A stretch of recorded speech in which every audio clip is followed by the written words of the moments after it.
தகுந்தமான அகலமுள்ள எந்த ஒரு எலும்பு கூடுகளும் எந்த ஒரு வீடுகளும் குகைகளும் கட்டுமானங்களும் கண்டுபிடிக்கப்படவே இல்லை. எலும்புக்கூடு அந்த அவங்க சொன்ன வாசகத்தில் எலும்புக்கூடு இல்லை. சரி, இன்னொரு வாதத்தில் இப்போது விஞ்ஞானிகள்லாம் சில எலும்புக்கூடையெல்லாம் கண்டுபிடிக்கிறாங்க. அதுவெல்லாம் அதிக உயரத்தில் இல்லையே, சாதாரணமான உயரமாக இருந்ததாக தானே இருக்குது அப்படின்னு சொல்லிட்டு, ஆகவே அந்த காலத்திலும் மனிதர்கள் உயரமாக இருந்திருக்க வாய்ப்பே கிடையாது அப்படின்னு வாதத்தை வைக்கிறாங்க. இப்படி வாதத்தை வச்சு சயானதையும் மறுக்கிறாங்க. இப்போ அதுதான் நம்ம பிரச்சனை. வாதத்தோடு நின்றுருந்தால் நம்ம பிரச்சனை பண்ணியிருக்க மாட்டோம். சரி, விஞ்ஞானிகள் கண்டுபிடிக்கலை அப்படிங்கிறதுனால சயானதை மறுக்கலாமா? விஞ்ஞானிகள் கண்டுபிடிக்கலை அப்படிங்கிறதுனால ஒரு விஷயம் இல்லைன்னு ஆகிடுமா? இது வரைக்கும் கண்டுபிடிக்கலை.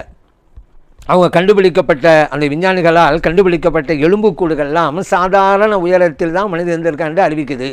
இதை வச்சுக்கிட்டு இந்த அதை மறுக்கலாமா? சரி, இதை வச்சு ஒரு பேச்சுக்கு சொல்கிறேன். இப்போ கண்டுபிடிக்கப்பட்ட எலும்போட உயரமெல்லாம் அதிகமாக இல்லை, ஆகவே 60 முழம் என்பதெல்லாம் நம்ப முடியாத ஒன்று. இந்த விஞ்ஞானிகள் கண்டுபிடித்ததை வைத்து நாம் முடிவு செய்வதாக இருந்தால் 60 முழத்தில் ஆதம் அலைஹிஸ்ஸலாம் இருந்தார்கள் என்பதை நாம் ஏற்றுக்கொள்ளக்கூடாது. ஆகவே இந்த அதை மறுக்கிறோம் என்ற முடிவுக்கு நீங்கள் வந்துட்டீங்கன்னு வச்சுக்கிறேங்க ஒரு பேச்சுக்கு. இன்னும் சில காலம் போணுச்சு. ஆய்வாளர்கள் ஒரு இடத்துல எலும்புக்கூடு கண்டுபிடிச்சிட்டாங்க. அது பார்த்தா ரொம்ப நீளமான எலும்புக்கூடுகள், சும்மா ஜோலிக்கப்பட்டு தயாரிக்கப்பட்ட எலும்புக்கூடு இல்லை, நான் சொல்கிறது உண்மையான எலும்புக்கூடு கண்டுபிடிக்கப்பட்டுச்சுன்னு வச்சுக்கிறேங்க. அப்போ என்ன செய்வீங்க நீங்கள்? இதுவரை ஆய்வாளர்களால் கண்டுபிடிக்கப்படவில்லை என்பதால் அந்த ஹதீதை மறுத்தோம். இப்போது கண்டுபிடித்து விட்டார்கள், ஆகவே இந்த ஹதீதை ஏற்றுக்கொள்வோம் அப்படி சொல்லலாம். ஒரு ஹதீதை ஏற்றுக்கொள்வதும் ஒரு ஹதீதை தள்ளுபடி செய்வதும் ஆய்வாளர்களுடைய கண்டுபிடிப்பின் அடிப்படையில் என்னங்க? ஒரு ஹதீஸை மறுக்கிறதுக்கு இதுவெல்லாமல் ஆதாரமாக கொண்டு வரீங்க. இன்றைக்கி கீழடி ஆய்வு அப்படின்னு நடந்துக்கிட்டு இருக்கு. எத்தனை விஷயம் கண்டுபிடிக்கிறாங்க. இதை ஒரு 30 வருஷத்துக்கு முன்னால் கண்டுபிடிச்சாங்களா? இல்லை, பதங்கள் கண்டுபிடிக்கிறாங்க. இப்படி ஆய்வுகள் தொடர்ந்து கொண்டே இருக்கும். எத்தனை விஷயம் கண்டுபிடிக்க போகுது. இதே அளவுகோலாக வச்சு சையான் ஹதீதை, எங்கள் கண்மணி நாயம் ஸல்லல்லாஹு அலைஹி சொன்ன ஹதீதை இவன் கண்டுபிடிக்கல எப்படியா போகுது. இதை வச்சுக்கிட்டு இந்த ஹதீஸை மறுப்போங்கிறீங்களே, இஸ்லாமிய மார்க்கம் அந்த நிலைக்கு போச்சா? இவன் கண்டுபிடிக்காம போகிறான், நமக்கு என்னங்க? அதனால் நபி ஸல்லல்லாஹு அலைஹி வஸல்லம் அவர்கள் சொன்னதை ஸஹீஹுங்கிற அடிப்படையில் அந்த ஹதீஸ் பதிவு செய்யப்பட்டதுனால அதை நாம் அவசியம் ஏற்றுக்கொண்டே ஆக வேண்டும். சரிங்க, இன்னொரு விஷயமும் இந்த ஹதீஸில் வருது. என்ன அப்படின்னு கேட்டால், நபி ஸல்லல்லாஹு அலைஹி வஸல்லம் சொல்லியிருக்கிறாங்க. இன்னொரு ஒரு ஆதாரத்தை வைக்கிறாங்க. நபி ஸல்லல்லாஹு அலைஹி சொல்லிட்டாங்கல்ல, ஆதம் அலைஹிஸ்ஸலாம் அவர்கள் 60 முழத்தில் இருந்தாங்க. லம் யதுலில் ஹல்கு யங்குசு பஅது ஹத்தல் ஆன். அதற்கு பிறகு இந்த படைப்பு, இந்த உயரம் கொஞ்சம் கொஞ்சமாக குறைந்து இதுவரை உள்ள நிலைக்கு வந்திருக்கிறது அப்படின்னு சொல்லியிருக்கிறாங்களே. அப்படின்னு சொன்னால் இதுக்கு முன்பு வாழ்ந்தவங்களாம் அந்த உயரத்தில் இல்லையா? அப்போ குறைஞ்சு கொஞ்சம் வந்துன்னு சொன்னால் ஒரு 2000 5000 காலத்துக்கு முன்னால் வாழ்ந்தவங்கள்லாம் ஸல்லல்லாஹு அலைஹி வஸல்லம் உம்மத்தினருக்கு முன்பாக சில ஆயிரங்கள் முன்னால் வாழ்ந்தாலும் ஒரு நல்ல உயரத்திலே இருந்திருக்கானே. ஆனால் அப்படி இல்லையே. அந்த உயரத்தில் இல்லை என்று வருகின்ற போது கொஞ்சம் கொஞ்சமாக குறைந்தது இதுவரை என்பது பொருத்தமாக தெரியலையே. இப்போ நம்ம ஒரு 5 அடி 6 அடி இருக்கோன்னு சொன்னால் ஒரு 2000 வருஷம் முன்னால் உள்ளவங்க ஒரு 10 அடி இருந்திருக்கணும்ல, ஒரு 12 அடி இருந்திருக்கணும்ல அப்படின்னு கேள்வி வைக்கிறாங்களாம் வச்சுக்கிட்டு. அதனால் இதை ஏற்றுக்கொள்ள முடியலை. சரி, ஆனால் இதுக்கு முன்பு பல 1000 வருடத்துக்கு முன்னால் உள்ளவங்கள்லாம் அதே உயரத்தில் இல்லை அப்படிங்கிறத நாம் ஏற்றுக்கொள்ளோம். ஏன்னா இன்றைக்கி இப்ராஹிம் அலைஹிஸ்ஸலாம் அவர்கள் நின்ற இடம் இருக்கிறதல்லவா, மக்காம் இப்ராஹிம், காபாவுக்கு பக்கத்திலேயே வைக்கப்பட்டிருக்கிறதல்லவா. வத்தஹது மின் மக்காம் இப்ராஹிம் முசல்லா என்று அல்லாஹ் சொன்னானே. தவாஃபை முடிச்சுட்டு நீங்கள் மக்காம் இப்ராஹிம்ங்கிற இடத்தை தொழுமிடமாக ஆக்கிக் கொள்ளுங்கிற அல்லாஹ் சொன்னான் அல்லவா. அந்த மக்காம் இப்ராஹிம் என்றால் இப்ராஹிம் அலைஹிஸ்ஸலாம் அவர்கள் நின்ற இடம்னு அர்த்தம். ஒரு கல், அந்த கல்லில் தான் அவங்க நின்றாங்க. ஆகவே அவர்களுடைய கால் பாத சுவடு அதிலே பதிந்திருக்கிறது. அந்த பாதத்தினுடைய அளவை பார்த்தா இப்ராஹிம் அலைஹிஸ்ஸலாம் அவர்களும் கூட அந்த சராசரி மனித உயரத்தில் தான் இருந்திருக்கிறார்கள்ங்கிறத நம்ம பார்க்குறோம். ஏன்னா அப்படி தான் இருக்குது அந்த கால் பாதம். அவங்க மிக உயரத்தில் இருந்தாங்க அப்படிங்கிறதல்ல. அப்படி இருந்தால் அது தகுந்தவாறு அந்த கால்பாதம் பெருசாக இருந்திருக்கணும். ஆனால் நம்மை போன்ற அந்த அளவில் தான் இருக்கிறது. அப்போ இப்ராஹிம் அலைஹிஸ்ஸலாம் காலத்திலும் கூட உயரம் நமது காலத்து அடிப்படையில் இருந்திருக்குன்னு புரிகிறோம், உண்மைதான். ஆனால் கொஞ்சம் கொஞ்சமாக குறைந்ததுன்னு சொன்னால் நீங்கள் நினைக்கிற மாதிரி தான் குறைஞ்சிச்சு அப்படின்னு நம்ம நினைக்க தேவையில்லைங்க. வேறு வகையில் இருக்கலாம்ல. அதாவது கொஞ்சம் கொஞ்சமாக குறைந்தது எப்படி? இந்த இப்ராஹிம் அலைஹிஸ்ஸலாம் ஒரு காலத்துக்கு முன்னால், ஏன்னா சமூக கூட்டமெல்லாம் இருந்ததல்லவா, ஆது கூட்டமெல்லாம் இருந்ததல்லவா, அவங்க வீட்டை வச்சு தான் அதிக உயரம் இல்லைங்கிறாங்க. ஆனால் அந்த சமூக கூட்டத்தாருடைய உயரம் 40 முழம் இருந்தது என்கின்ற வரம் தஃப்சீர் கிதாபில் இருக்குது. ஆனால் இந்த வஹாபிகள் இது ஆதாரமாக சொன்னால் அவங்க ஏற்றுக்கொள்ள மாட்டாங்க, நம்ம ஆதாரமாக கொண்டு வரவே இல்லை. ஆனால் அவங்க காலத்திலையும் சராசரி உயரத்தில் தானே இருந்தது. 40 முழம் இருந்ததா? 40 முழம் தான் இருந்துச்சு. அப்படி இருக்குது. நீங்கள் ஏற்றுக்கொள்ளாமல் போங்க, அது வேறு விஷயம். ஆதாரமாக நான் கொண்டு வரல, தகவல் இருக்குதுங்கிறதுக்காக தான் சொல்ல வரோம். சரி, அது இருக்கட்டும். இப்ராஹிம் அலைஹிஸ்ஸலாம் காலத்துக்கு முன்னால் வரைக்கும் குறைஞ்சது தான், கொஞ்சம் வேகமாக குறைஞ்சிருக்கலாம். இப்ராஹிம் அலைஹிஸ்ஸலாத்துக்கு பிறகு அல்லது அந்த காலம் போக போக போக ஒரு கட்டம் வந்த உடனே கொஞ்சம் கொஞ்சம் சிறுக சிறுக குறைஞ்சிருக்கலாம்ல. ரெண்டுக்கும் வாய்ப்பு இருக்கிறது அல்லவா. ஒரே அமைப்பில் தான் குறையணும் அப்படின்ட்டு எதாவது இருக்குதா? குறைஞ்சதுங்க.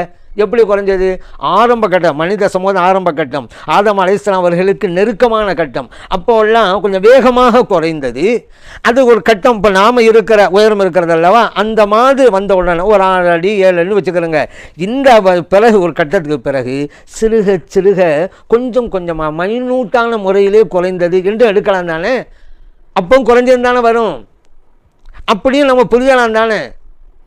இப்ராஹிம் காலத்தில் சலாசு உயரம் தான் இருந்தது, கொஞ்சம் கொஞ்சமாக குறைஞ்சிருக்கு நம்ம சலாம் சொல்லிட்டாங்க. அப்போ மைனூட்டான முறையில், ரொம்ப ரொம்ப மைனூட்டாக இல்லை, இந்த மில்லி கணக்குன்னு சொல்லுவோம்ல, அந்த மில்லிலையும் ரொம்ப கணக்காக, மில்லி மீட்டர்லேயும் ரொம்ப ரொம்ப குறைஞ்சதாக அப்படியும் குறைஞ்சிருக்கலாம் தானே. ஹதீஸை நிறுவதற்கு இப்படியெல்லாம் விளக்கம் இருக்கத்தானுங்க செய்யுது. ஒரே அடியாக தத்ரூபமாக அப்படி குறையணும் அப்போ தான் ஏற்றுக்கொள்ளும் அப்படிங்களா நீங்கள்? அப்படி இல்லையில. அப்போ எப்படியும் வாய்ப்பு இருக்குது கொஞ்சம் கொஞ்சமாக. ஏன்னா இந்த ஹத்தல் ஆன் அப்படி சலாம் சொன்னாங்க. 2 கருத்து இருங்க. ஒன்று, இப்போது நாம் இருக்கிறோம் அல்லவா, அந்த நிலை வரைக்கும், இப்போது நாம் இருக்கிறோம்ல இந்த காலம் வரைக்கும் அப்படின்னு எடுக்கலாம். இந்த காலம் வரை அப்படி எடுத்தால் தான் இப்போ நான் முன்னால் சொன்ன விளக்கம். ஒரு காலகட்டம் வரைக்கும் வேகமாக குறைந்தது, அதற்கு ஒரு கட்டத்திற்கு பிறகு சிறுக சிறுக மைனூட்டாக குறைய ஆரம்பித்தது அப்படின்னு சொன்னால் நாம் இருக்கும் காலம் வரைங்கிறது பொருந்தி போயிடும். இன்னொரு கருத்து வைக்கலாம் ஹத்தல்லானுங்கிறது. இப்போது நாம் இருக்கிறோம் அல்லவா உயரம், இந்த உயரம் அடைகின்ற வரை குறைந்து கொண்டே வந்தது அப்படி எடுக்கலாமே. ஹத்தல்லான்னு தானே சொல்கிறாங்க. இதுவரைங்களா இப்போது வரை நமது காலம் வரை குறைந்து கொண்டே வந்தது அப்படி ஒரு விளக்கம். இன்னொரு விளக்கம் என்ன? இப்போது நாம் இருக்கிறோம் அல்லவா உயரம், இந்த உயரம் வருகின்ற வரை, இதுக்கு முன்பு உண்டான சமூகத்திலையும் கூட இந்த உயரம் இருந்திருக்கலாம், அது வரைக்கும் நாம் இருக்கிற இந்த அளவை அடைகிற வரைக்கும் குறைந்து கொண்டே வந்தது. அந்த கருத்து எடுக்கலாம்ல அந்த ஹதீஸில். எவ்வளவோ வாய்ப்புகள் இருக்க நீங்கள் ஏங்க இது பொருந்தலை அப்படின்னு சொல்லி ஹதீஸையும் மறுக்கணும் நிலைக்கு போயிட்டீங்க. இன்னொன்று, மிகப்பெரிய அளவுக்கு ஆய்வு செய்யலவங்கிற அடிப்படையில் இன்னொரு கேள்வி வைக்கிறாங்க. நபி ஸல்லல்லாஹு அலைஹி வஸல்லம் காலம் வரைக்கும் குறைஞ்சிக்கிட்டே வந்துருந்தாங்களே, அப்படி பார்த்தா அவங்களுக்கு பிறகு இன்னும் குறைஞ்சிக்கிட்டே வந்திருக்கணும். இப்போ நம்ம காலத்தில் 3 அடி தானே இருக்கணும், 4 அடி தானே இருக்கணும், அதுக்கு பிறகு குறையணும் அல்லவா அப்படின்னு ஒரு கேள்வி எழுப்புறாங்களாம். இப்படி கேள்வி எழுப்பக்கூடாது. 1400 வருஷம் ஆச்சுல ஒரே மாதிரி தானே இருக்கிறோம். சின்ன வித்தியாசம் இருக்கலாமே தவிர, 1/2 அடி 4 அடி வித்தியாசம் இருக்குமே தவிர, நம்மளுக்கும் அவ்வளோ ஒரே மாதிரி ரசூலுல்லாஹ் காலத்திலேருந்து இன்னும் குறைய அதே ஒரு கேள்வி அவர் கேட்கல. நம்ம அதில் இன்னொருகளையும் கேட்கலாம். அப்போ ஆதம் அலைஹிஸ்ஸலாம் ரசூலுல்லாஹ் காலத்தில் ஒரு 6 அடிக்கு மனிதர்கள் வந்துட்டாங்கன்னு சொன்னால், இந்த 1400 வருஷத்தில் 3 அடியாக ஆகலை, குறைச்சிக்கிட்டே வரணும்ல. குறைஞ்சிக்கிட்டே வந்தால் 3 அடியாக தானே நம்ம இருக்கணும். இப்போ நமக்கு பிந்தி வர்றவங்க வந்து இன்னொரு 1000 வருஷம் 1 அடியாக போயிடுவானே, அப்படி ஆகணும். இதே மாதிரி தானே இருந்துகிட்டே இருக்குது. கேள்வி எழுப்புறாங்களாம். இப்படி கேள்வி எழுப்பக்கூடாதுனாலங்க அந்த ஹதீஸிலேயே ஹத்தல் ஆண்டு வந்து போச்சு. ஹத்தல் ஆண்டு இதுவரை முடிஞ்சு போச்சு, அதுக்கு பிறகு இல்லைன்னு தானே அர்த்தம். அப்புறம் ஏன் ஹத்தல் ஆண்டு இருந்தும் கூட இப்போது இன்னும் குறைந்து 3 அடியாக வந்திருக்க வேண்டுமே இந்த கேள்வி வைக்கலாமா? சரி, அப்போ அதுலேருந்து என்ன புரியுது? இந்த ஹதீஸுடைய வாசகங்களை சரியாக புரியாததுனால தேவையற்ற கருத்தை சொல்லி அதுக்கு இப்னு ரஹ்மத்துல்லாஹி அவங்களையும் ஆதாரமாக ஒரு துணைக்கு கூட்டு விட்டாங்க. இப்னு ரஹ்மத்துல்லாஹி இந்த ஹதீஸெல்லாம் மறுக்கவெல்லாம் கிடையாது. எனக்கு இந்த சந்தேகம், எனக்கு இதுக்கு விடை கிடைக்கலன்னாங்க. இப்போ அந்த காலத்தில் திரும்ப விட கொடுத்துருக்கலாம், நாம இருந்தால் நாமும் இப்படியும் சொல்லலாம் தானே. அவங்க பெரியவங்க, அவங்களுக்கு நம்ம விளக்கல் அளிக்கல, இப்படியும் புரியலாம் தானே இமாம் அவர்களேன்னு சொல்லியிருந்தா இப்படியும் புரியலாம் தான் சொல்லியிருப்பாங்க. அவங்க அதே மறுக்கவே இல்லையே. அதனால் இங்கே நபி ஸல்லல்லாஹு அலைஹி வஸல்லம் அவர்கள் சொன்ன அந்த ஹதீஸை எப்படி என்று புரிந்து கொண்டு நம்ம பேசணுங்க. நாம தவறாக விளங்கிக்கிட்டு தவறான விளக்கத்தை நாம் சொல்லிக் கொண்டிருக்கக்கூடாது அப்படிங்கிறத நாம் அறிந்து கொள்ள வேண்டும். அடுத்து இன்னொரு குர்ஆனுக்கு முரணாக இருக்கிறது, ஆகவே மறுக்கிறோம். அது எந்த குர்ஆன்? அதுக்கு ஒரு ஆயத்தை ஓதுறாங்க. என்ன? அல்லாஹ் தஆலா குர்ஆனில் சொல்லிட்டான்ல, அலம் தர கைஃப ஃபஅல ரப்புக பிஆத், இந்த ஆது கூட்டத்தை அல்லாஹ் என்னமா அழித்தொழித்தான் பார்த்தீர்களா? இரம தாத்தில் இமாத், அந்த கூட்டம் ஆது கூட்டம் தான் இரம் கூட்டத்தார்கள், உயரம் உடையவர்கள், அதிக உயரம். தாத்தில் இமாத்னு நல்லா சொல்லலாம். ஆது கூட்டமெல்லாம் ஓரளவுக்கு உயரமாக தான் இருந்திருக்காங்க. நம்மை விட இல்லை, நம்மளை மாதிரி இருந்தால் அதிக உயர முடியும் அல்ல சொல்லணும். நம்மை விடவும் உயரமாக அவர்கள் இருந்திருக்கிறார்கள் என்று குர்ஆன் பேசுகிறது. இப்னு ரஹ்மத்துல்லாஹி அலைஹி அப்படியெல்லாம் உயரம் இல்லைன்னு சொல்லிவிட்டாங்கன்னு சொல்லிட்டு வரீங்க. அவங்க சொன்னதுங்கிறது கொஞ்சம் கொஞ்சமாக நடந்திருக்கணுமே, அதை நம்ம பார்க்கலையா அப்படிங்கிறாங்க. அப்போ தாத்தில் இமாதுன்ற உயரம் உடையவர்கள் யார்? அது கூட உயரமாக, அப்போ நம்மை விட உயரமாக இருந்திருக்கிறார்கள். அல்லத்தி லம் யுஹ்லக் மிஸ்லுஹா ஃபில் பிலாத், உலகத்தில் எங்கேயுமே அவர்களை போல் ஒரு படைப்பு படைக்கப்படவில்லை.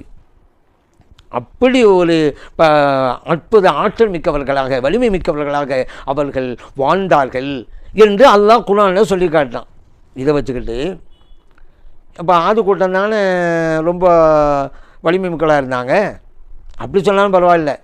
இது ஆது கூட்டம் மாதிரி வேறு எந்த மனிதரும் இல்லைன்னு அல்லாஹ் சொல்லிட்டான்ல.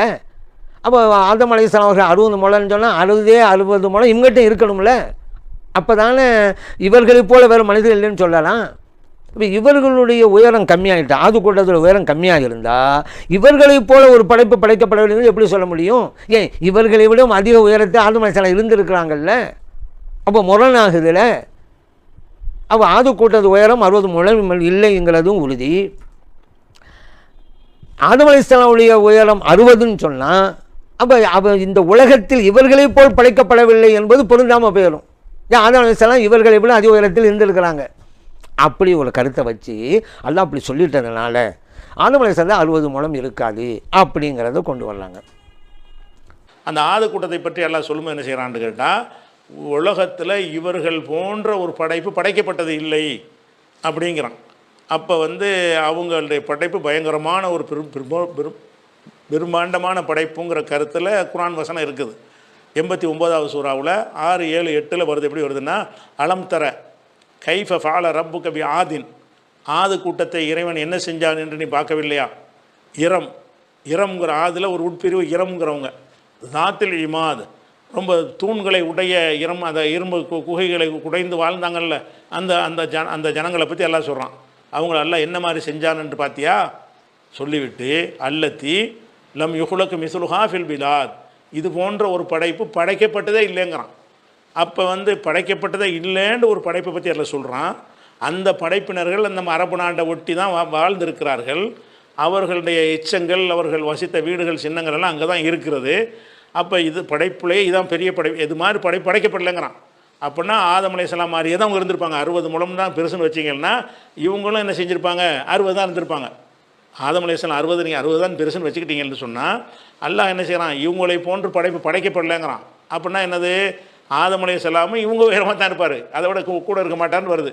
அப்படி வரும் என்று சொன்னால் அப்போ இவர்களை போன்ற ஒரு படைப்பு இல்லைன்ற அளவுக்கு அல்லாஹ் சொல்கிறான இந்த மாதிரி ஒரு படைப்பு படைக்கப்படலைங்கிறது பிரம்மாண்டத்துக்கு தான். அந்த பிரம்மாண்டத்தில் சொல்லிட்டதுனால ஆதம் அலைஹிஸ்ஸலாம் 60 முழம் இருக்காது அப்படிங்கிறத கொண்டு வரலாங்க. ஒரு விஷயத்தில் ஒப்பீடு இருந்தால் எந்த விஷயத்தில் ஒப்பீடுன்னு பார்க்கணுங்க. ஒப்பீடு எந்த விஷயம் தெரியாமல் அவர்களைப் போல படைக்கப்படவில்லைன்னு அல்லாஹ் சொன்னான். உயரத்திலையா? உயரத்தில் நீங்கள் வழங்குறீங்க. வலிமையிலும் ஆற்றலிலும் ஆனால் அந்த அளவுக்கு ஏன் மலையை குடைந்து வீடு அமைக்கிறான்னு சொன்னால் எவ்வளோ பேர் ஆற்றல் பெற்றவர்கள் அவங்க இருந்திருக்கணும். அப்படி அல்லாஹ் சொன்னதுங்க. ஒப்பீடு புரியணும். இப்போ ஒரு ஆள் சொன்னார், அப்துல் காதர் பாய் சிங்கத்தை போல அப்படின்றாரு. எந்த விஷயத்தில் சிங்கத்தை மாதிரி அப்படிங்கணும் அல்லவா? வீரத்தில், கம்பீர நடையில் அவர் சிங்கம் மாதிரி அப்படி சொன்னதானுங்க பொருந்தேன். அதை விட்டு ஒரு ஆள் விளங்குறாரு. எப்படி தெரியுமா? அப்துல் காதர் பாய் சிங்கம் மாதிரியா? அப்போ 4 கால் இருக்குமோ அப்படிங்கிறாரு. அப்போ அப்துல் காதர் பாய்க்கு ஒரு வாளும் இருக்குமோ? ஏன் சிங்கத்தில் 4 கால் வாழலாம் இருக்குதுல்ல? அப்படியா? ஒப்பீடுன்னா எந்த விஷயத்தையும் வழங்குங்க. அந்த மாதிரி இப்போது இறைவன் இவர்களைப் போல படைக்கப்பட எந்த ஒரு மனிதரையும் அல்லாஹ் படைக்கலை அப்படின்னு சொன்னால் வலிமையிலும் ஆற்றலிலும் அப்படி தான் பார்க்கணும். உயரத்தில்னு நீங்கள் கூடாது. உயரம்னு தான் அல்லாஹ் சொல்லிவிட்டானே அவர்கள் உயரமானவர்கள் என்று.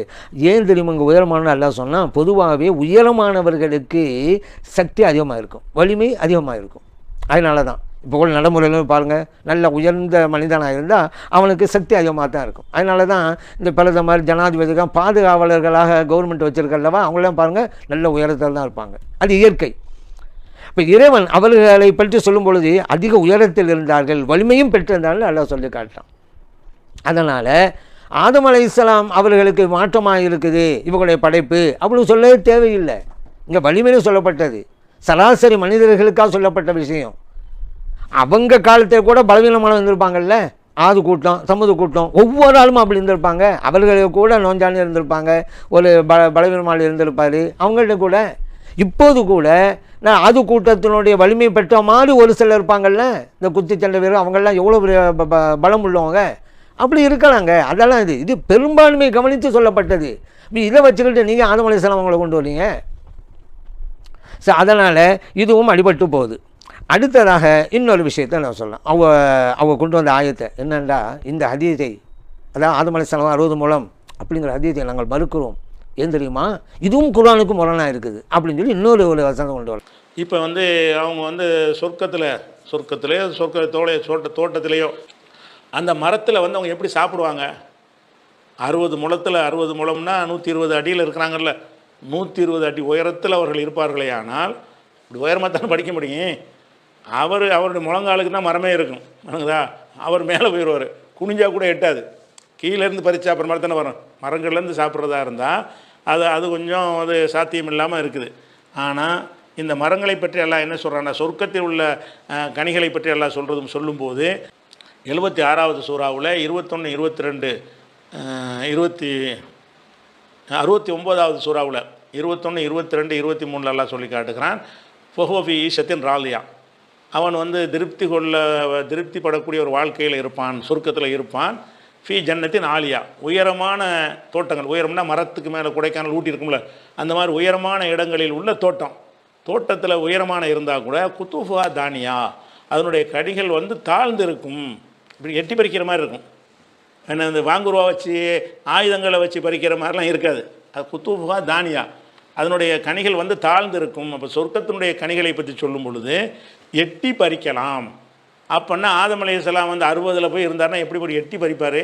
கீழே வந்துடுறேன் அப்படிங்கிற குர்ஆனுக்கு முரணாக இருக்குது அப்படின்னு சொல்லி இன்னொரு ஒரு வசனம் கொண்டு வராங்க. அது என்ன, சொர்க்கத்து வாசிகள் எப்படி இருப்பாங்க, அங்கே இருக்கக்கூடிய பழங்கள்லாம் எந்த வகையில் அமைஞ்சிருக்கும்னு எல்லாம் குர்ஆனை சொல்லலாம். ஃபஹுவ ஃபீ ஈஷத்தின் ராலியா, அவங்க அந்த பொருத்தத்துக்குரிய வாழ்க்கையில் இருப்பாங்க. ஃபி ஜன்னத்தின் ஆலியா, உயர்ந்த சொர்க்கத்தில் இருப்பாங்க. குத்தூஃபுஹா தானியா, சொர்க்கத்து பழங்களெல்லாம், இங்கே தான் பாயிண்ட்டு, தானியாண்டா நெருக்கமாக இருக்கும். இதுதான் அதுக்கு அர்த்தம். உயர்ந்த அர்த்தம் வச்சாக குத்தூஃபுஹா பழங்களெல்லாம் தானியா தாழ்ந்து கிடக்கும் அப்படின்ட்டாங்க. தானியாவுக்கு தாழ்ந்து கிடக்கும் அப்படின்னு எங்கே அர்த்தம் வச்சுங்க, அதுவே தப்பாச்சுங்க. நெருக்கமாக இருக்கும்னு தான் அதுக்கு அர்த்தம். சரி, இவ்வளாக தப்பாக அர்த்தம் வச்சாங்களா? அப்புறம் யோசிக்கிறாங்களாம், பழங்கள் தாழ்ந்து கிடக்கும் என்றால் சொர்க்கத்து வாசிகளும் குள்ளமாகத்தான் இருக்க வேண்டும். குள்ளம் என்றால் நம்ம உயரத்தில் இருக்கணுமா, அதிக உயரத்தில் இருக்க முடியாதான். அதிக உயரத்தில் இருந்தால் அந்த பழங்களை பறிக்கிறதுக்கு குனியணுமா. என்ன ஆராய்ச்சிங்கிறீங்க, புல்லரிச்சு போகுது. உங்களுடைய ஆராய்ச்சியால் பார்க்கும் பொழுது உடம்பெல்லாம் புல்லரிச்சு போகுது. ஆனால் இந்த ஆராய்ச்சி எதுக்கு பண்ணிக்கிட்டு இருக்கா? சயான அதிகம் மறுக்கிறதுக்கு தப்பான அர்த்தம் வச்சுக்கிட்டு அதுதான் ஆதாரம் அப்படிங்கிறாங்க. சரி, இங்கே பாருங்கள், இவன் என்ன சொல்கிறான், சொர்க்கத்து வாசி அதிகம் உயரம்னு சொன்னால் பழங்கள்லாம் தாழ்ந்து கிடக்கும்னு நல்லா சொல்லிவிட்டான். குனிஞ்சில் எடுக்கணும், சொர்க்கத்து வாசிகள்லாம் வலிக்குமே, அவர் சிரமப்படுவார்களே. ஆகவே 60 முழம் சொர்க்கத்து வாசிகள் இருக்க மாட்டார்கள். ஏன்னா அப்படி செல்லாதுன்னு சொல்லிட்டாங்கல்ல, சொர்க்கத்திலே நுழையக்கூடிய ஒவ்வொருவரும் ஆதம் அலைஹிஸ்ஸலாம் அவருடைய வடிவத்தில் இருப்பார்கள் அப்படின்னு சொல்லிட்டாங்கல்ல செல்லதாச்சலம். அதை மறுக்கிறாங்களாம். குல்லுமன் யதுகுலுல் ஜன்னா அலா சூரத்தி ஆதம் செல்லதான் சொல்லிட்டாங்க. சொர்க்கத்தினர்கள் எல்லாமே ஆதம் அலைஹிஸ்ஸலாம் அவருடைய உயரத்தில் இருப்பார்கள், அவர் வடிவத்தில் இருப்பார்கள். அதை மறுக்கிறாங்களாம் இதை. ஏன்னா ஆதம் அலைஹிஸ்ஸலாத்துக்கு 60 முழம் இன்னும் மட்டும் மறுத்த பத்தாதே, இப்படி ஒரு ஹதீஸ் இருக்குது, இதையும் சேர்த்துலாம் இருக்கணும். அதுக்காக வேண்டி இதுக்கு கொண்டு வர்றாங்க. சரிங்க, இது இப்போ ஒரு சொர்க்கம் இப்படி தான் இருக்கும்னு நீங்களாகவே ஒரு கற்பனை பண்ணிக்கிட்டு சொர்க்கத்து வாசல் சிரமப்படுவாங்க அப்படின்னு சொல்லலாம். அது இந்த உலகத்தில் தான் உயரமாக இருந்தால் பறிக்கணும், இருந்தால் தாழ்ந்து இருந்தால் குனிஞ்சு எடுக்கணும், அந்த அங்கே போய்கிட்டு உயரமாக இருந்தால் நம்ம பறிச்சுக்கிடலாம், அவருக்கு வந்து உயரமாக இருந்தால் பழங்களும் உயரமாக இருக்குன்னு வச்சுக்கோங்க மரத்தில், அவருக்கு கஷ்டப்படாமல் பறிச்சிடுவார். ஆனால் கீழே இருந்தாக்கா குனிஞ்சு எடுப்பார், அவருக்கு வேதனையாக இருக்கும். சொர்க்கத்து வாசிகளுக்கு வேதனை இருக்குமா? ஆகவே சரியான ஹதீஸை நாங்கள் மறுக்கிறோம். நீங்கள் தப்பாக புரிஞ்சுக்கிட்டு சயனாதியை மறுப்பீங்களா? தானியான்னு இருக்குதுல்ல, அதுக்கு தாழ்ந்து இருக்கும் அப்படின்னு எங்கே அர்த்தம் இருக்குது? நெருக்கமாக இருக்கும்னு தானங்க அதுக்கு அர்த்தம். கரீபா அப்படின்னு அர்த்தம். தனா அண்டா என்ன அர்த்தம்? கருப நெருங்கியதுன்னு அர்த்தம். அந்த சொர்க்கத்து கனிகள் சொர்க்கத்து வாசிகளுக்கு நெருக்கமாக இருக்கும் அப்படின்னு என்ன அர்த்தம்? ஒரு சொர்க்கவாசி நின்று கொண்ட நிலையிலே ஒரு கனியை புசிக்க விரும்பினால் அவருக்கு அருகிலே இந்த பழம் இருக்கும். சொர்க்கத்து வாசி அமர்ந்த நிலையிலே இருந்து கொண்டு ஒரு பழத்தை ருசிக்க புசிக்க விரும்பினால் அவருக்கு பக்கத்திலே அந்த பழம் வந்து இருக்கும். ஒரு சொர்க்கவாசி படுத்து கொண்டு இருக்கிற நிலையிலே ஒரு பழத்தை புசிக்க வேண்டும் என்று விரும்பினால் அவருக்கு பக்கத்திலே பழம் வந்து இருக்கும். அதாங்க சொர்க்கம். இங்கே தான் அப்படி இல்லை. உயரமாக இருந்தால் பறிக்கிறது, நம்ம உயரத்துக்கு இருந்தால் சாதமாக இருக்கிறது, கீழே இருந்தால் குனிகிறது. ஏன்னா பழங்கள்லாம் அது அங்கங்கே தான் இருக்குது. இது நமக்கு இங்கே சொர்க்கம் அப்படியா? ஏங்க இந்த உலகத்தை உள்ளது போய் சொர்க்கத்துக்கு போய் ஒப்பிடுங்க? நபி ஸல்லல்லாஹு அலைஹி சொல்லிட்டாங்களே, மாலா ஐனுன் ரஅத், சொர்க்கம் எப்படி தெரியுமா இருக்கு? எந்த கண்களும் கண்டிருக்காது, யாருடைய காதுகளும் கேட்டிருக்காது, யாருடைய உள்ளத்திலும் சொர்க்கம் இப்படித்தான் இருக்கும் என்று கற்பனை கூட செய்திருக்க முடியாது. அப்படிப்பட்ட இடம் அல்லவா சொர்க்கம். சிலதான் அப்படிலாம் சொன்னாங்க. நீங்கள் இந்த உலகத்தில் பறிக்கிறது, கம்பு வச்சு பறிக்கிறது, குனிஞ்சு எடுக்கிறது, இங்கே உள்ள போய் அங்கே கொண்டு வரீங்க. ஏங்க ஒரு ஹதீஸை மறுக்கிறது இப்படி எல்லாமே யோசிப்பாங்க. அதுக்காகத்தான் எல்லாம் சொன்னான், நீங்கள் இந்த உலகத்தில் பழத்தை பறிக்கிறதுக்கு உள்ள நிலம் அங்கே இருக்கும்னு நினைக்காதீங்க. உங்களுக்கு பழம் வேணும்னு நினச்சிட்டா இருந்த இடத்துக்கு வந்துடும். எந்த அளவுக்கு வரும்? கரீபா. தானியாண்டா கரீபா, நெருக்கமாக வந்துடும். நீங்கள் நின்று இருந்தாலும் சரி தான், உட்காந்து இருந்தாலும் சரி தான், நீங்கள் படுத்துக்கிட்டு இருந்தாலும் சரி தான், நெருக்கத்தில் வந்து இருக்கும். அப்போ நீங்கள் வச்சா அப்போ தப்பாக போச்சா? நீங்கள் தப்பாக அழிச்சம் வச்சது ஒரு பெரிய விஷயம் இல்லை. ஆனால் தவறாக அர்த்தம் வைப்பதுங்கிறது எல்லாருக்கும் ஏற்படக்கூடியது தான். ஆனால் உங்களுக்கு இந்த விஷயத்தில் ஏற்படலாமா? ஒரு ஹதீஸையும் மறுப்பதற்காக வந்த நீங்கள் அந்த வசனத்துக்கு தப்பான அர்த்தம் வச்சுட்டு ஆகவே இந்த ஹதீஸை மறுக்கணும்னு சொல்லலாமா? இதுக்கு மட்டுமா? இன்னும் வேறு ஹதீஸை மறுக்கும்போது கூட தப்பான அர்த்தம் தான் வச்சுங்க. உமைமா அவங்கள திருமணம் செஞ்ச ஹதீஸு சம்மந்தம் புகாரில் இருக்குது. நபி ஸல்லல்லாஹு அலைஹி வஸல்லம் திருமணம் செஞ்ச ஹதீஸு, அதை மறுத்தீங்க. அந்த ஹதீஸில் வர்ற சூக்காங்கிற வார்த்தைக்கு ஆடுகளை மேய்க்கிற இடையில தப்பாக அர்த்தம் வச்சுங்க. அங்கே வந்து குடிமகன் பிரஜைங்கிற அர்த்தம். இப்போ எங்கள் அர்த்தம் தப்பாக வச்சுட்டீங்களே. தப்பாக வருத்தது பெரிய குறையாக யாரும் சொல்ல முடியாது. எல்லாம் தெரிந்தவர்களும் இல்லை. தப்பாக அர்த்தம் வைக்கிறது இயல்பு. ஆனால் உங்களுக்கு நாங்கள் கேட்குறது, ஒரு சரியான ஹதீஸை மறுக்க முன் வந்த நீங்கள் அந்த ஹதீஸினுடைய பொருளையே தெரியாமல் இருக்கிறீங்களே என்பது தான். ஏன்னா ஒரு சரியான ஹதீஸை மறுப்பதுங்கிறது பாரதூரமான விஷயங்க. அதுக்காக தான் இந்த கேள்வியை நாங்கள் வைக்கிறோம். அங்கே ஒரு ஹதீஸ் அர்த்தம் வச்சுங்க, தப்பாக அர்த்தம் வச்சுங்க. இங்கே ஒரு ஆயத்துக்கு தப்பாக அர்த்தம் வச்சுட்டு ஒரு ஹதீஸை மறுக்கிறீங்க. எது எப்படி இருக்கிறதோ அந்த மாதிரி அர்த்தம் வச்சுட்டா உங்களுக்கு இந்த சிக்கல்லாம் ஏற்பட்டிருக்காதுல்ல. அந்த சொர்க்கத்துடைய பழங்கள் எல்லாம் சொர்க்கத்து வாசிகளுக்கு நெருக்கமாக இருக்கும். சப்ஜெக்ட் முடிஞ்சு. சரி, அடுத்து இன்னொரு ஆய்வு பண்ணுறாங்களாம். என்ன ஆய்வு தெரியுமா? எல்லாம் ஆச்சரியப்படுகிற ஆய்வு தான். ஸல்லல்லாஹு அலைஹி வஸல்லம் சொன்னாங்களே 60 முழம் அப்படின்னு சொல்லி ஆதம் அலைஹிஸ்ஸலாம். எந்த முழம்? ஆதம் அலைஹிஸ்ஸலாம் அவருடைய உயரத்தின் அடிப்படையில் உள்ள அவர்களுடைய கையில் இருக்கக்கூடிய மூலமா அல்லது நம்முடைய மூலமா? இது படைப்புலையே பெரிய படைப்பு என்று சொல்லிட்டாங்க. சரி, அடுத்து என்னென்னு கேட்டால், இந்த ஆதமுடைய மூலம் 60 முழம்ங்கிறாங்கல்ல, 60 முழம் படைச்சிருந்தா முழம் தான் என்ன? மனிதன் கொண்டு வந்த இந்த ஸ்கேல் அதெல்லாம் முழங்கிறது. முழம்னா இதானே? முழம்னா என்னது? இந்த மடக்கிற இடம் இருக்குல்ல, முழங்கைங்கிறோம்ல, முழம் போடுற கை, அதுதான் முழங்கைன்னதுக்கு பேர். இந்த முழங்கை உள்ளதில் இதுதான் ஒரு முழங்கிறது. ஆதமுக்கு 60 முழம்னா அவருடைய கைக்கு 60 முழமா, நம்ம கைக்கு 60 முழமா? அவரை பற்றி பேசும்போது அவருடைய கைக்கு தானே 60 முழமாக இருக்கேன். அப்போ ஆதம் அலைஹிஸ்ஸலாம் வந்து 60 இருந்தார்னு சொன்னால் அந்த முழம் வந்து எவ்வளோ இருக்குன்னா காவாசி தான் இருக்கும். நீங்கள் வந்து 6 அடியில் இருந்தீங்கன்னா 1 அடியில் முழம், உங்கள் கையுடைய முழம் 1 அடியில் இருக்கும். நீங்கள் 4 அடியில் இருந்தீங்கன்னா உங்கள் கை முழம் 1 முழமாக இருக்கும். கால்வாசி, ஏறக்குறைய கால்வாசி என்ன செய்யும் அந்த முழம்ங்கிறது. அந்த பேர் கரெக்டாக வரேன், மேட்சாக வரணும்ல. அதுக்காக வேண்டி என்ன செய்யணும்னா, ஒரு மனிதன் எவ்வளோ உயரமாக இருக்கிறானோ அதில் கால்வாசிங்கிறது ஒரு முழமாக வரும், அவனுடைய முழமாக வரும். இப்போ ஆதம் அலைஹிஸ்ஸலாம் வந்து 60ன்னு சொன்னீங்கன்னா அவருடைய முழம் வந்து எவ்வளோ பெருசாக இருக்கணும்? 60ன்னா 15 முழமாக இருக்கணும். 15 கையில் இருக்கக்கூடிய மூலமா அல்லது நம்முடைய மூலமா? இதெல்லாம் ஒரு கேள்வியா? சொன்னது யார்? நபி ஸல்லல்லாஹு அலைஹி வஸல்லம். யாருக்கு சொன்னாங்க? சஹாபா பெருமக்களுக்கு. அவங்கள்லாம் ஒரு முழம்ல என்ன விளங்கி வச்சுருக்காங்களோ அதானங்க அர்த்தம். அதே நீங்கள் ஆதம் அலைஹிஸ்ஸலாம் கைக்கா நம்ம கைக்கா அது தேவையில்லை உங்களுக்கு. அப்படி ஆதம் அலைஹிஸ்ஸலாமுடைய கைக்கு தான் சொன்னால் ஸல்லல்லாஹு விளக்கமாக சொல்லியிருப்பாங்கல்ல. 60 முழம் ஆதம் அலைஹிஸ்ஸலாமுடைய கையின் அடிப்படையில் சொல்லியிருப்பாங்கல்ல. அப்படி சொல்லலைங்கும் பொழுது அந்த காலத்து மக்கள் 60 முழம்ங்கிறத எப்படி விளங்குவாங்களோ அப்படி தானே விளங்க முடியாதா? ஒரு ஆள் ஒரு கருத்தை சொன்னால் அவர் எப்படி விளங்குவாரோ அப்படி தானே சொல்லுவோம் நம்ம. அப்போ நம்முடைய 60 முழம் தான் அது கருத்து. இதுக்கெல்லாம் இதெல்லாம் ஒரு கேள்வியே கிடையாது. கேள்வி கேட்கணும்னு ஏதாவது கேட்டுருக்கக்கூடாது. சரிங்க, இன்னொரு விஷயம் சொல்லலாம். என்னன்னு சொன்னால், இந்த சில இடங்கள்லாம் அந்த 60 அடி தர்கா 40 அடி தர்காலாம் வச்சுருக்குறாங்க. அதெல்லாம் சாத்தியமா? சாத்தியமே கிடையாதுல்ல. இந்த அப்படின்னு ஒரு கதையை புளி வச்சுருக்குறாங்க. ஹாபில் அண்ணன் தம்பி ஒருத்தர் அடிச்சுக்கிட்டான், ஒருத்தர் கொண்டு விட்டான்ல, கபருங்கிறாங்க. அது வந்து கட்டுக்கதை. ஆதம் அலைஹிஸ்ஸலாம் தெரியுமா? அது 40 முழம் இருக்குல்ல, 40 முழத்தில் கபரை கட்டி வச்சுருக்குறாங்க. என்னடான்னு கேட்டால், இந்த 40 ஏன் வந்துருச்சுன்னா, ஒரு 60 இருந்தார், இவருக்கு 20 குறைஞ்சி போச்சு, 40ன்னு ஒரு கணக்கு காட்டுறாங்க. அது மாதிரி எங்கள் ஊர் பக்கத்தில் சோழியாக்குடின்னு ஒரு ஊர் இருக்குது. அங்கே பார்த்தீங்கன்னா 40 அடி கபர் ஒன்று இருக்கும். 40 அடி கபரில் 40 வரைக்கும் நீளமாக போட்டிருப்பாங்க. என்னன்னு சொன்னால், இந்த சில இடங்கள்லாம் அந்த 60 அடி தர்கா 40 அடி தர்காலாம் வச்சுருக்குறாங்க. அதெல்லாம் சாத்தியமா? சாத்தியமே கிடையாதுல்ல. இந்த ஹாபில்களோருக்கு 3 இடத்துல இருக்குது கபர் கட்டி வச்சுருக்காங்க. அப்போ ஹாபில்களோருக்கு ராமேஸ்வரத்தில் வந்து இத்தனை அடி உயரத்தில் இருக்குது. இப்படிலாம் சொல்கிறாங்கங்க. இதை வச்சுக்கிட்டு அப்படிங்கிறதுக்காக போவாங்க. ஆனால் இதில் வந்து என்னென்னு கேட்டால், அந்த ஹாபிலுடைய கபர் எங்கே இருக்குதுன்னு பார்த்தீங்கன்னா, இவங்க இலங்கையில் உட்காந்துக்கிட்டு ராமேஸ்வரத்தில் உட்காந்து சொல்கிறாங்களா, அங்கே ஜோர்டானில் என்ன செய்யறாங்கன்னா ஹாபில் கபர்னு வச்சுக்கிறாங்க ஜோர்டானில். ஆனால் 40 முழத்தில் நல்ல விலைக்கு வைக்கலை. சூரியாவில் என்ன சூரியானா ஷாமில் வச்சுருக்குறாங்க. அங்கே ஒரு கபருங்கிறேன், ஹாபில் கபருங்கிறது. எத்தனை இடத்துல ஒரு ஆள் சாவுவார்? அவருக்கு ஜோர்டானில் ஒரு கபர் இருக்குது, சூரியாவில் ஒரு கபர் இருக்குது.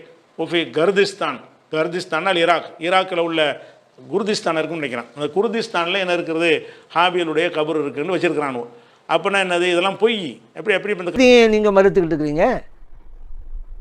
ஹாபிலுக்கு 3 கபர் இருக்க வாய்ப்பில்லை மறுங்க நீங்கள். நாங்களும் மறுப்போம். 3 இடத்துலாம் இருக்க முடியாது, 1 தான் இருக்கும். நாங்களும் சொல்கிறோம் 3 இடத்தில் இருக்கிறது. ஆகவே ஆதம் அலைஹிஸ்ஸலாம் 60 முழம் இல்லை. இதுக்கு என்ன சம்பந்தம்னு கேட்குறேன். செய்யலாம் தெரிஞ்சவங்க மறுக்கிறீங்க. மக்கள் ஒரு தவறான கருத்தை சொன்னால், அவர் தவறாக விளங்கி இருந்தால் அதை மறுக்கலாம். மக்கள் இப்படியெல்லாம் வழங்கி வச்சுருக்காங்க. ஆகவே இந்த சயனாதியை ஏற்றுக்கொள்ள மாட்டோம். ஆய்வாளர்கள் இதுவரைக்கும் பெரிய எலும்பு கோடையெல்லாம் கண்டுபிடிக்கலை.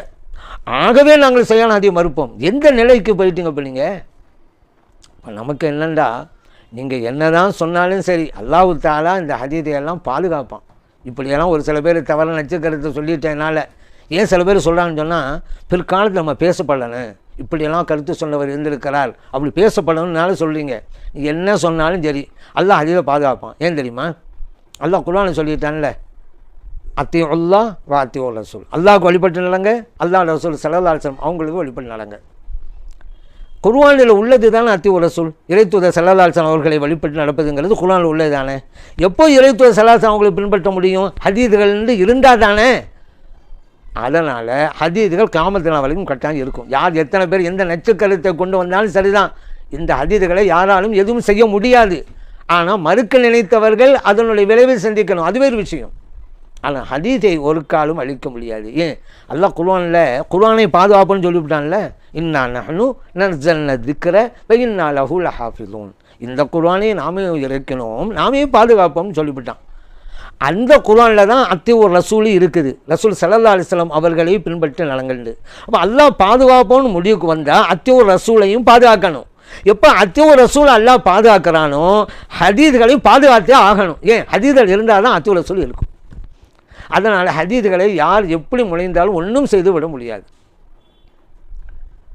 இன்னொரு விஷயத்தையும் சொல்லிக்கொள்ள கடமைப்பட்டிருக்கிறேன். இப்படி ஒவ்வொன்றாக சொல்லி புகாரி இல்லாமல் ஆக்கலாம்ல. 4000 ஹதீது மடங்கி வருகின்ற ஹதீதெல்லாம் விட்டுட்டால் 4000 சொச்சம் இருக்குன்னு வச்சுக்கலுங்க புகாரி ஹதீஸ். எனக்கு அறிவுக்கு பொருந்தலை, விஞ்ஞானத்துக்கு பொருந்தலை, குர்ஆனுக்கு முரணாக இருக்குது. இப்படி ஒவ்வொரு ஆளும் வந்து ஆரம்பிச்சுட்டா நான் இப்போ 4000 பேர் சேர்ந்தால் புகாரி பில்லாம் போயிருமாங்க. இதற்கு உலகத்தில் இருக்கக்கூடியவர்களெல்லாம் ஒன்று திரணும்னு அவசியம் கிடையாது. இந்தியாவில் இருக்கக்கூடிய முஸ்லீம்கள் தேவையில்லை, தமிழ்நாட்டில் இருக்கக்கூடிய முஸ்லீம்கள் அதுவும் தேவையில்லை, சென்னையில் இருக்கக்கூடிய முஸ்லீம்களில் ஒரு 4000 பேர் கிளம்பிட்டாங்கன்னு வச்சுக்கிறேங்க. ஒரு ஆள் ஒரு ஹதீஸ் மறுத்தாலும் போதும். ஒரு ஆள் வர்றாரு சொல்கிறாரு இந்த ஹதீஸ் அறிவுக்கு பொருந்தலை நான் மறுக்கிறேன். இன்னொரு ஆள் வந்தார் இன்னொரு ஹதீஸ் எனக்கு பொருந்தலை நான் மறுக்கிறேன். 4000 பேர் ஒவ்வொரு ஹதீஸ் மறுத்தா கூட இப்போ புகாரி இப்போ என்ன ஆகிப்போச்சு சொன்னால் அப்படி யாரும் இது வரைக்கும் சொல்லலை. ஒருவரே வந்து 4000 பேர்லாம் வேணாம் நான் ஒரு ஆளே அதை முடிச்சிடறேன் அப்படின்னு சொல்லிட்டு இருக்கிறாங்க. ஒவ்வொரு ஹதீஸாக மறுத்துக்கிட்டே இருக்கலாம். இறைவன் பாதுகாப்பான். ஹதீஸை உண்மையாக விளங்கி அதை பின்பற்றுகின்ற நல் பாக்கியத்தை எல்லாம் அல்ல இறைவன் நமது அனைவருக்கும் தந்தல்வானாக.